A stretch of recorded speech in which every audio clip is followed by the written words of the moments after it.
ओम नमः शिवाय। ओम नमः शिवाय। नमो अरिहंताणं, नमो सिद्धाणं, नमो आयरियाणं, नमो वज्रायाणं, नमो लोईशवसाहूणं।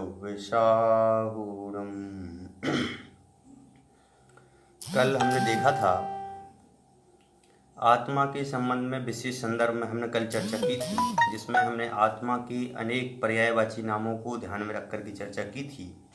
आज हमारा जो विषय है वह विषय भारतीय दर्शनों के संदर्भ में है कि भारतीय दर्शनों में, चाहे वो चार्वाक दर्शन हो, चाहे वो न्यायिक दर्शन हो, मीमांसा दर्शन हो, इस संबंध में अपनी चर्चा है कि सभी दर्शन क्या कहते हैं और हम क्या कहते हैं। इस संबंध में हम चर्चा करेंगे कि भारतीय दर्शनों में और जैन दर्शन में आत्मा के स्वरूप का क्या स्वरूप बताया गया है, उसके माध्यम से हमें यहाँ पर कुछ बातें बिंदुओं के माध्यम से बताएंगे, क्योंकि हमारा जो मुख्य विषय है वह मुख्य विषय जो है आत्मा एवं परमात्मा है। और आत्मा और परमात्मा के साथ साथ हमारा जो मूल विषय है वह मूल विषय है कि भाई अन्य दर्शनों में आत्मा का स्वरूप क्या कहा गया है और भारतीय दर्शन में, अब जैन दर्शन में आत्मा का स्वरूप क्या कहा गया है, इसके विशेष संदर्भ में हमारी चर्चा है। तो सबसे पहले हम बिंदुओं के माध्यम से ही चर्चा करते हैं पर हमेशा, और अभी भी बिंदुओं के माध्यम से चर्चा करेंगे, क्योंकि विषय बहुत होता है और प्रस्तुतिकरण नहीं हो पाता है। इसलिए आज अपन देखते हैं प्रथम बिंदु है आत्मा सत्स्वरूप है, उसे असत रूप, अभाव रूप, माया अथवा स्वरूप नहीं माना जा सकता। लेकिन प्रश्न वो क्या है कि आत्मा जो सत्स्वरूप है, मतलब सत मतलब में जिसमें उत्पाद व्यय ध्रुवयुक्तम सत, जिसका उत्पाद हो, व्यय हो, ध्रुवपना हो, समझ गए ना, उसे सत कहते हैं। उसे असत रूप, अभाव रूप, माया अथवा स्वर्ण रूप नहीं माना जा सकता है, तो नहीं माना जा सकता है। लेकिन कुछ चार्वाक कहते हैं कि वस्तुतः आत्मा नाम की कोई वस्तु ही नहीं है, वह तो असत है। क्यों?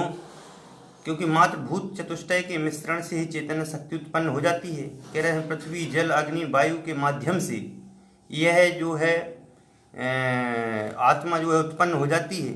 वे कहते हैं जिस प्रकार गुण जो आदि वस्तुओं के संयोग से उनमें मादकता उत्पन्न हो जाती है, उसी प्रकार जल अग्नि वायु आदि चार भूतों के संयोग से चैतन्य शक्ति प्रकट हो जाती है, जो मृत्यु के उपरांत इन चारों प्रकार के संयोगों से बिखर जाने से स्वयमेव नष्ट हो जाती है। अतः इन चारों भूतों से अतिरिक्त आत्मा नाम की कोई स्वतंत्र वस्तु है नहीं। कह रहे हैं कि भूत चतुष्टय है, पृथ्वी जल अग्नि वायु, इन पृथ्वी जल अग्नि वायु के माध्यम से ही आत्मा उत्पन्न होता है। लेकिन उनकी मान्यता युक्ति संगत नहीं है। शास्त्रों में विस्तार पूर्वक इस मत का निराकरण किया गया है। बहुत अपने जितने भी शास्त्र हैं, न्याय के शास्त्र हैं, सभी न्याय के शास्त्रों में इसका उल्लेख किया गया है। लेकिन मैं यहाँ पर आपको केवल संक्षिप्त रूप में बताना चाहता हूँ कि चारों भूत जो हैं जड़ हैं, अचेतन हैं, और अनेक अचेतन मिलकर के किस तरह से चेतन को उत्पन्न कर सकते हैं। भाई अचेतन से अचेतन की उत्पत्ति हो सकती है, लेकिन चेतन की कभी नहीं हो सकती, क्योंकि आत्मा को उत्पन्न नहीं किया जा सकता। आत्मा को हम चाहें कि हम उत्पन्न करें तो उत्पन्न करने की चीज नहीं है। इस विषय में एक और तर्क भी दिया गया। कहते हैं कि पृथ्वी जल अग्नि वायु को आप जीव की उत्पत्ति में उपादान कारण मानते हैं, निमित्त। एक प्रश्न है कि एक तर्क दिया कि भूत चतुष्टय को आप जीव की उत्पत्ति में उपादान कारण मान रहे हैं कि निमित्त कारण मान रहे हैं? तो कहते हैं यदि उपादान कारण मानते हैं तो जीव में भी इन चार भूतों के स्पर्श, रस, गंध वर्ण पाए जाने चाहिए। चाहिए कि नहीं चाहिए भाई? यदि आप इसको उपादान कारण मानते हो तो जीव में भी स्पर्श रस गंध वर्ण होना चाहिए। तो जीव में इन चारों प्रकार के स्पर्श रस गंध वर्ण पाए जाने चाहिए। फिर उस जीव को भी इंद्रिय गोचर होना चाहिए। यदि निमित्त कारण मानते हैं तो उपादान कारण कोई दूसरा ही होगा, इससे अलग जीव ही होगा। भाई वो जीव नहीं हो सकता है। जिसमें स्पर्श हो, रस हो, गंध हो, वर्ण हो, वह जीव नहीं हो सकता है। वह जीव का स्वरूप नहीं हो सकता है। हम सोचें कि वह जीव का स्वरूप हो जाएगा, पर वो जीव का स्वरूप नहीं है। चारवाक क्या कहते हैं कि भैया भू चतुष्टय से उत्पन्न होता है आत्मा, लेकिन जैन दर्शन कहता है यह भू चतुष्टय से उत्पन्न नहीं होता है आत्मा। आत्मा तो ध्रुव है, उत्पाद व्यय वाला है, वो सत स्वरूप है, असत स्वरूप नहीं है, माया स्वरूप नहीं है, शून्य रूप नहीं है। समझ गए ना? गुड़ को जो में मिला लेने से मादकता आ जाती है, लेकिन कहते हैं कि अचेतन से अचेतन तो उत्पन्न हो सकता है, लेकिन अचेतन से चेतन उत्पन्न नहीं हो सकता है, आत्मा उत्पन्न नहीं हो सकता है। दूसरा बिंदु पर ध्यान देना। आत्मा एक नहीं है, अनंत अनंत हैं। यद्यपि वे सभी स्वभाव से समान हैं, अतः उन्हें एक जैसा तो कहा जा सकता है, पर पूरे विश्व में एक ही आत्मा है ऐसा नहीं कहा जा सकता। समझ गए ना? लोग कहते हैं कि भैया आत्मा तो एक ही है। भाई आत्मा तो एक है, एक नहीं है। आत्मा तो अनंत अनंत है। समझ गए ना? इस स्वभाव की अपेक्षा कह सकते हैं एक जैसी हैं, पर आत्मा एक नहीं है। आत्माएं तो अनंत हैं। यद्यपि संपूर्ण विश्व में एक ही आत्मा हो तो सभी जीवों को एक साथ दुखी होना चाहिए, एक साथ सुखी होना चाहिए, एक साथ कर्मों से बंधित होना चाहिए, मुक्त आदि होना चाहिए, किंतु ऐसा नहीं होता। जिस समय एक जीव सुखी होता है उसी समय दूसरा जीव वहाँ दुखी होता है। एक जन्म लेता है तो दूसरे का मरण होता है, एक आसक्त होता है तो दूसरा विरक्त होता है, एक मिथ्या दृष्टि होता है तो एक सम्यक दृष्टि होता है। अरे सभी के सुख दुख आदि के परिणाम अलग अलग चलते हैं। इससे पता चलता है कि इस लोक में जीवों की संख्या एक नहीं है, अनेक हैं। वे सभी जीव अपने अपने पृथक अस्तित्व को धारण करते हैं। प्रायः सभी दर्शनों में, मैंने वेदांत दर्शन को छोड़ करके, जीवों की संख्या एक नहीं है, अनेक स्वीकार की। लेकिन सांख्य, योग, न्याय, वैशेषिक, योग, मीमांसा दर्शन में तो अनेक आत्मवाद को अनेक तर्कों द्वारा भी सिद्ध किया गया। मतलब अनेक आत्मवाद को, एक आत्मवाद को नहीं, अनेक आत्माओं को अनेक प्रकार से सिद्ध किया कि खाने वाली आत्मा, ये पीने वाली आत्मा, ये वाली आत्मा, ये वाली आत्मा। समझ गए? फिर यहाँ एक प्रश्न फिर उत्पन्न हो गया। अरे प्रत्येक आत्मा एक स्वतंत्र परिपूर्ण सत्ता है, उसे ब्रह्म या ईश्वर आदि अन्य किसी का भी अंश नहीं माना जा सकता है। भाई एक स्वतंत्र परिपूर्ण सत्ता वाला है आत्मा, तो उसे किसी का अंश नहीं माना जा सकता कि भाई ये ब्रह्मा जी के हाथ में चलता है, ये उनके हाथ से चलता है, ये उसके हाथ से चलता है। कुछ लोग कहते हैं ना कि हम आत्माएं बस्ता किसी एक ब्रह्म का अंश हैं। जिस प्रकार एक चंद्रमा होता है और उस सैकड़ों घड़ों में दिखाई देता है, मतलब एक चंद्रमा होता है सैकड़ों घड़ों में दिखाई देता है। एक चंद्रमा होता है सैकड़ों घड़ों में दिखाई देने का मतलब उसकी जो छाया है वह सैकड़ों घड़ों में पड़ती है, उस सैकड़े घड़ों में भरा पानी में उसका प्रतिबिंब दिखाई देता है। उसी प्रकार आत्मा एक ब्रह्म है, हम सबके उसके प्रतिबिंब या अंश हैं। ऐसा मानना गलत है, परंतु ऐसा मानना युक्ति संगत नहीं है। क्योंकि यदि ऐसा होता तो एक जीव के सुखी दुखी होने पर सभी जीव सुखी दुखी होना चाहिए। एक जीव मुक्त व पूर्ण सुखी हो जाए और अन्य जीव संसारी में दुखी रह जाएं, ऐसा नहीं होना चाहिए।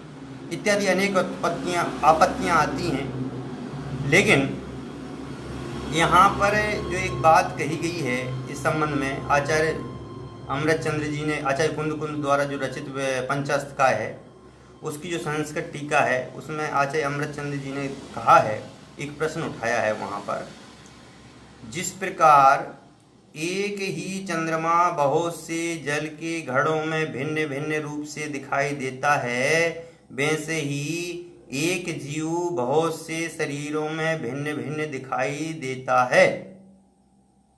क्या कहा कि जैसे आपने कहा कि एक चंद्रमा जो है भिन्न भिन्न घड़ों में दिखाई देता है, वैसे ही कह रहे हैं एक व्यक्ति की तस्वीर अलग अलग जगह एक सी दिखाई देती है।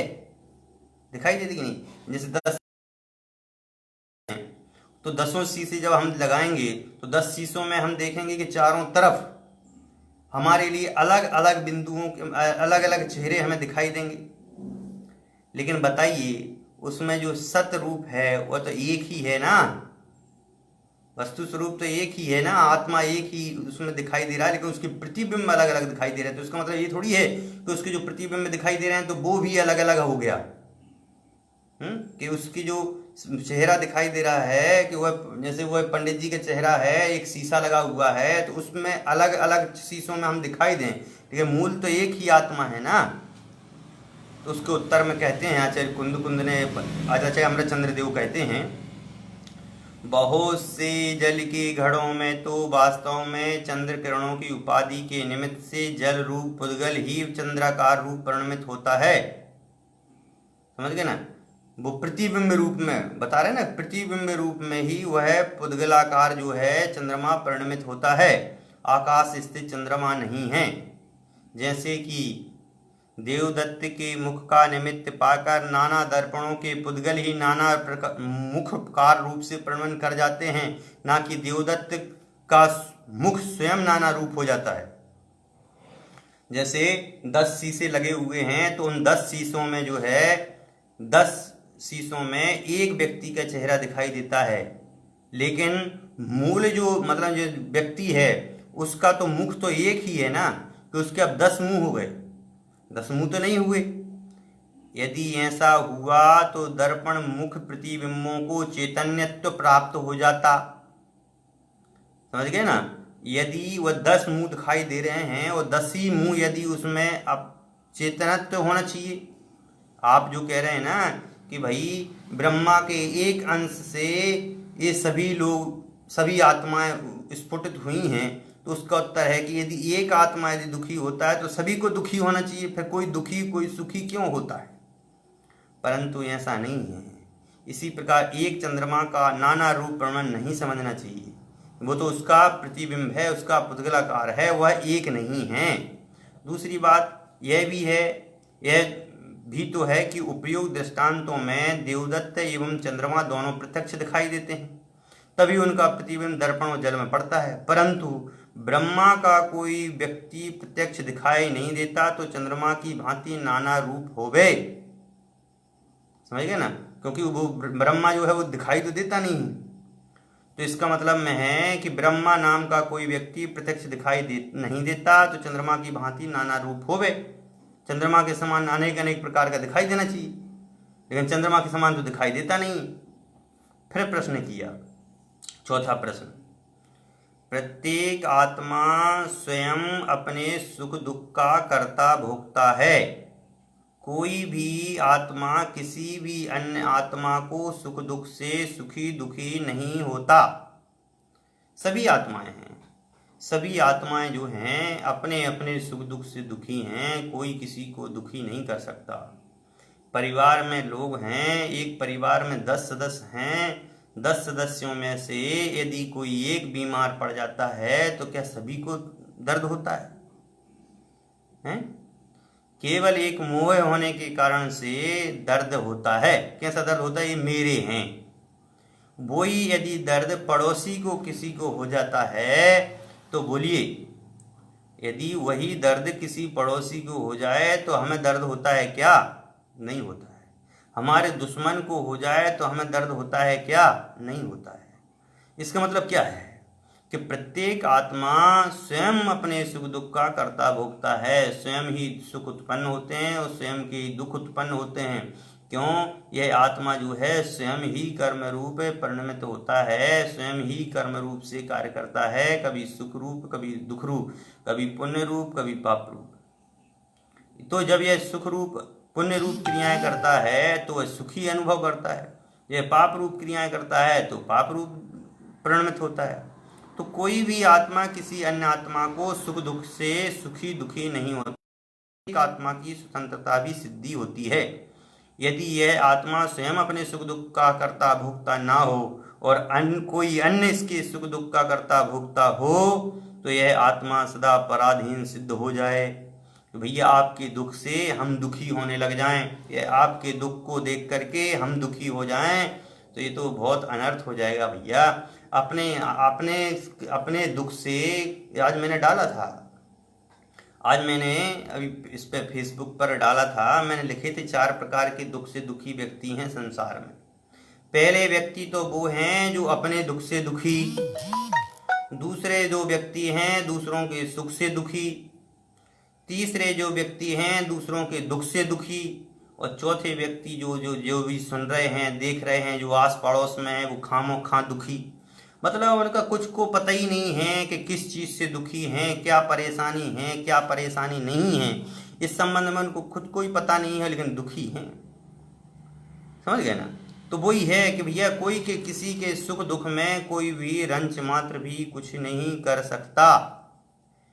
समझ गए? स्वयं तीर्थंकर परमात्मा भी किसी को सुख या दुख तो देने का काम ही नहीं है, सुख तो देंगे भी नहीं। क्यों? अपने परिणामों के कर्ता हम स्वयं हैं, अपने सुख दुख के कर्ता हम स्वयं हैं, अन्य कोई सुख दुख का कर्ता नहीं है। कह रहे हैं कभी कोई आत्मा अपना दुख मिटाकर सुखी ना हो सकी। 5वां बिंदु कहा कि आत्मा वास्तव में अमूर्तिक सत्ता रूप वस्तु है। मतलब में जो आत्मा है वह कैसा है? अमूर्तिक है। अमूर्तिक मतलब में जो मूर्तिक नहीं है, जो मूर्तिकार नहीं है। कई बार शब्द वैसे होते हैं ना कि सामान्य जन को समझ में नहीं आए, तो उसके लिए मैं बता रहा हूँ कि अमूर्तिक मतलब में होता है जो मूर्ति रूप नहीं है, मतलब जो आकार रूप में नहीं है, समझे, जो निराकार है। तो आत्मा कैसा है? कह रहे अमूर्तिक सत्ता रूप वस्तु है। सत्ता है पर वो अमूर्तिक है, दिखाई नहीं देता है, लेकिन सत्ता तो उसकी विद्यमान है, लेकिन उसमें स्पर्श रस गंध वर्ण आदि भौतिक वस्तुओं के गुण नहीं पाए जाते। जो कुछ स्पर्श रस गंध वर्ण आदि हाला है वह क्या है? पुद्गल है।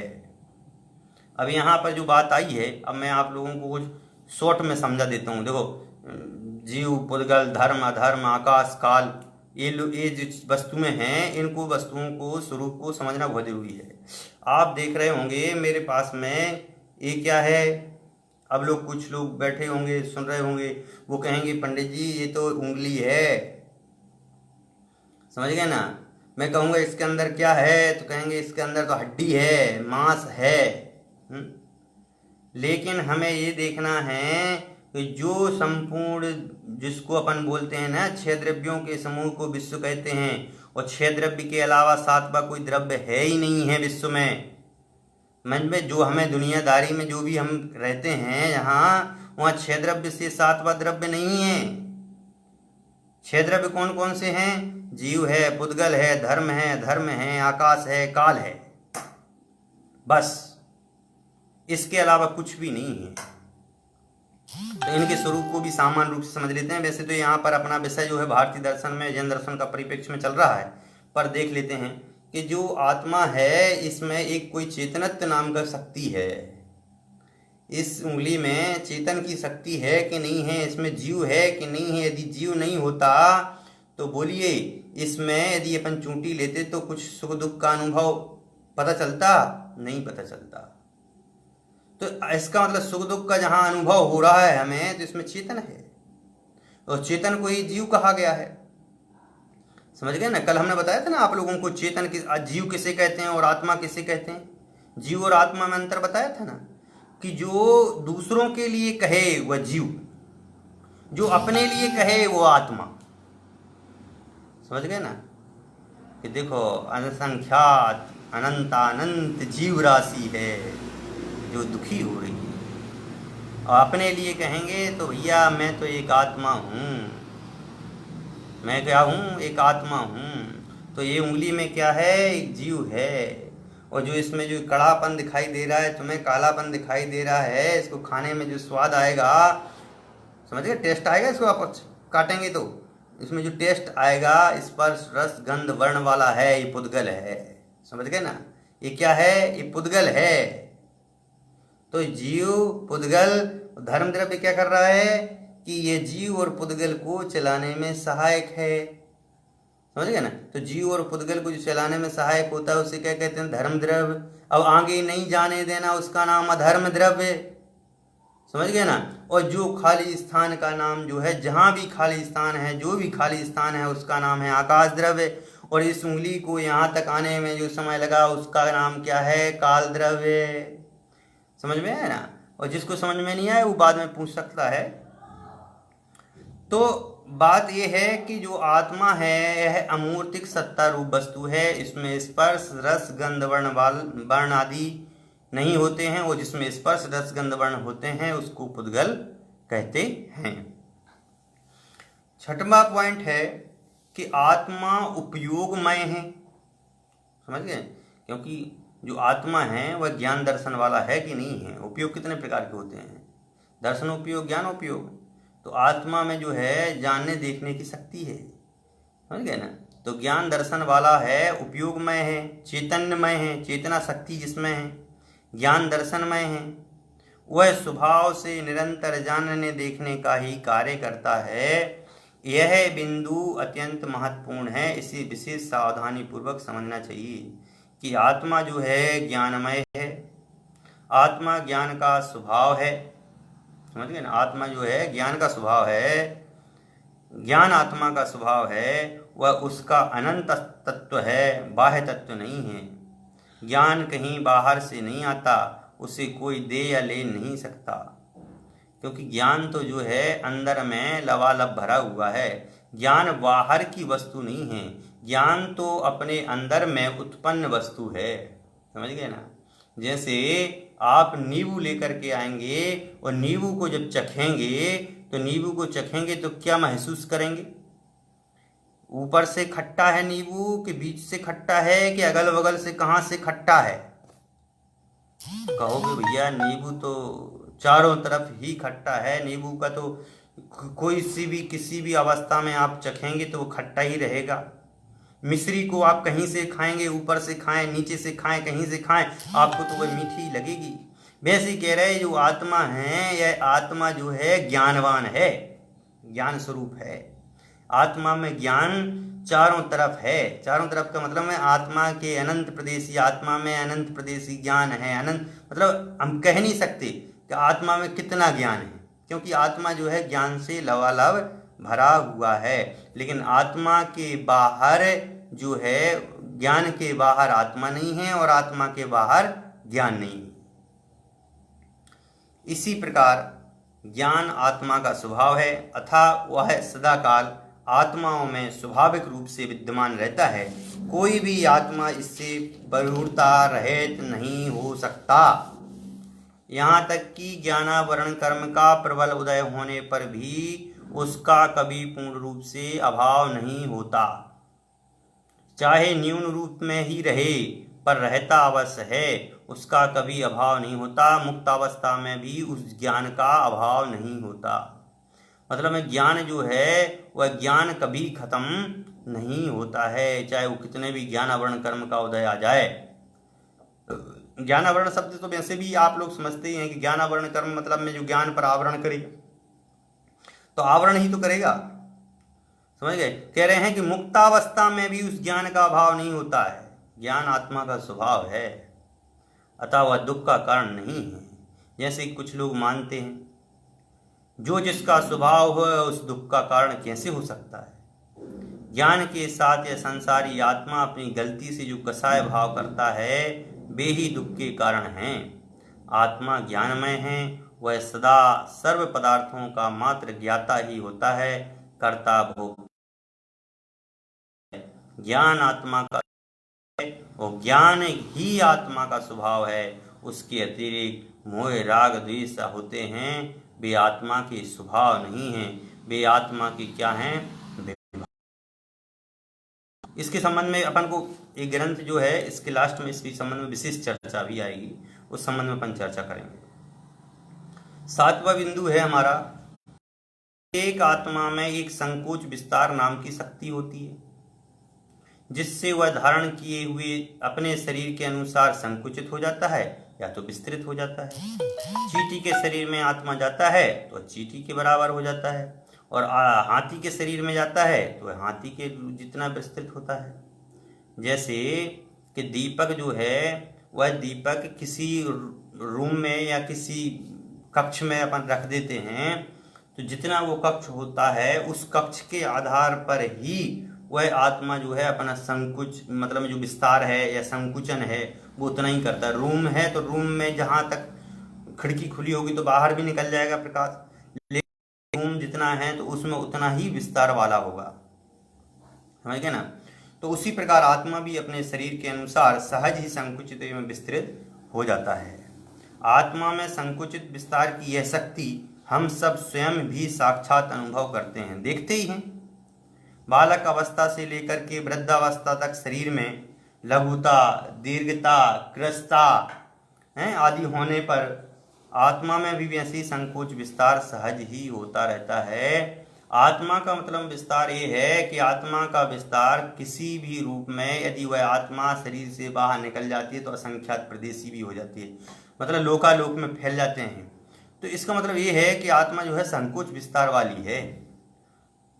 ध्यान रहे कि आत्मा छोटा बड़ा नहीं होता, वह तो एक जैसा ही होता है, समझ गए ना। कोई कहे कि देखो चींटी का आत्मा छोटा और हाथी का आत्मा बड़ा, पर आत्मा जो है कह रहे हैं कि वो छोटा बड़ा नहीं होता है।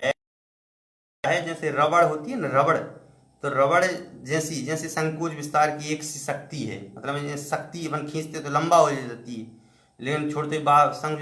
उसी प्रकार शरीर के अनुसार, जैसे शरीर अपन उस जीव को प्राप्त होता है, उस शरीर के आधार पर वह संकुचित विस्तार करता है। लेकिन कह रहे हैं मुक्तावस्था में जब आत्मा जब शरीर रहित होता है तब उसका परिणाम परिमाण जो है अनंत शरीर के अनुरूप होता रहता है। कुछ लोग आत्मा को अणु परिणाम या बट कणिका मात्र आदि मानते हैं, समझ गए ना। क्योंकि कौन मानता है? मुंडोकोपनिषद में कहा गया है कि ये सो अणुरात्मा। मुंडोकोपनिषद ग्रंथ है, उसमें ये बात का आया है। कंठोपनिषद में भी कहा है कि अंगुष्ठ मात्र आत्मा, अंगुष्ठ मात्र, अंगूठे के बराबर आत्मा। श्वेतरो सोप्रोपनिषद में तो और बढ़िया बात कही, उसमें लिखा है बालाग्र पस्तः भागस्य सत्ता कल्पितस्य च भागो जीवाया विकीया, कि मतलब में छोटे से विस्तार वाला है, परंतु वह उनका जो कथन है वह कथन युक्ति संगत नहीं है। क्योंकि सभी प्राणियों को सुखी दुख आदि की अनुभूति सर्वात्म प्रदेशों में होती देखी जाती है। यदि हमारे पैर में कांटा लगता है तो हमारे पूरे शरीर में उसका अनुभव होता है कि नहीं। यदि उंगली में कहीं पर भी अपन कट जाए तो अपन को तुरंत पता चल जाता है। और की सोचो, यदि अपने शरीर पे कहीं कोई कीड़ा चढ़ जाए तो अपन को उससे तुरंत के तुरंत ही उसकी पता चल जाता है, समझ गया ना। तो कह रहे हैं कि जो और जो परंपरा है, उस परंपरा में बता रहे हैं कि कुछ लोग तो आत्मा को अणु परिणामी मानते हैं, अणु परिणाम बट कणिका मात्र मानते हैं, परंतु कह रहे हैं कि यह उनका कहना जो है युक्ति संगत नहीं है। क्योंकि सभी प्राणियों को सुख दुखादि की अनुभूति सर्वात्म प्रदेशों में होती जाती है। यदि आत्मा अणु परिणाम होता तो उसे शरीर के उसी भाग में होने की जो भाग में उसको कांटा चुभा है तो उसी भाग का मात्र संवेदन हो पाएगा जिस भाग में वह रहेगा। अतः आत्मा को अणु परिणाम मात्र मानना ठीक नहीं है। इसी प्रकार से कुछ और लोग जो हैं वह मानते हैं कि आत्मा तो सर्वव्यापक मानते हैं, कहते हैं कि आत्मा आकाश की तरह अमूर्त द्रव्य है, अतः आकाश की तरह सर्वव्यापक भी है। परंतु वह भी युक्ति संगत नहीं है, क्योंकि सभी को अपने ही शरीर में सुख दुखादि की प्राप्ति होती है। उससे बाहर दूसरे के शरीर में या अन्यत्र कहीं पर भी किसी स्थान पर सुख दुखादि की प्राप्ति नहीं होती। दरअसल आत्मा को सर्वलोक व्यापी कहने का एक समीचीन अभिप्राय यह भी हो सकता है, वह जानने की अपेक्षा सर्वव्यापक है, ना कि आकार की अपेक्षा। इस संदर्भ में आचार्य कुंद ने कुछ कहा है, उसको अपन देख। आदाणानि पमाणं णाणं णेयप्यमाणमोदिष्ठं णेयालोयालोयं तं हाणाणं तुषो विगदम्। आत्मा ज्ञान प्रमाण है, ज्ञान ज्ञेय प्रमाण कहा गया है, और ज्ञेय लोकालोक है, इसलिए ज्ञान सर्वव्यापक है। समझ गए ना, ज्ञान इसलिए सर्वव्यापक कहा गया है। यदि वस्तुतः ही आत्मा सर्वव्यापक हो तो भोजन व्यवहार में भी मिश्रण दोष आता है। यथा एक व्यक्ति खाएगा तो उनको रसास्वादन होना चाहिए, सभी को रसास्वादन होना चाहिए। इस प्रकार से अपन ने आज जो है अनेक दर्शनों के माध्यम से अपन ने इस चीज़ को देखा। अब कल वापस हम देखेंगे आत्मा की 9 विशेष गुण। समय यही रहेगा लगभग 8 बजे। तो उसमें अपन देखेंगे कि आत्मा की जो 9 गुण हैं कौन कौन से हैं। जीवत्व, उपयोगमय, उपयोगत्व, अमूर्तत्व, कर्तृत्व, स्वदेह, परिणाम, भोक्तत्व, संसारी, सिद्धत्व और ऊर्ध्वगमन स्वभाव। तो इस प्रकार से अपन उसकी जो चर्चा, अपन इसकी चर्चा कल करेंगे। और कल से जो है अपन इसी बात पर अपनी चर्चा चलती रहेगी। मेन जो विषय है हमारा, वह विषय यह है कि भाई अन्य दर्शनों में आत्मा को किस रूप में माना है और भारतीय अपने जैन दर्शन में आत्मा को किस रूप में स्वीकार किया गया है, इस संबंधी जो है अपनी इसमें विषय में चर्चा है। बाकी की चर्चा अपन कल करेंगे। आज का समय पूर्ण हो चुका है। जय। नवोकार मन नवो।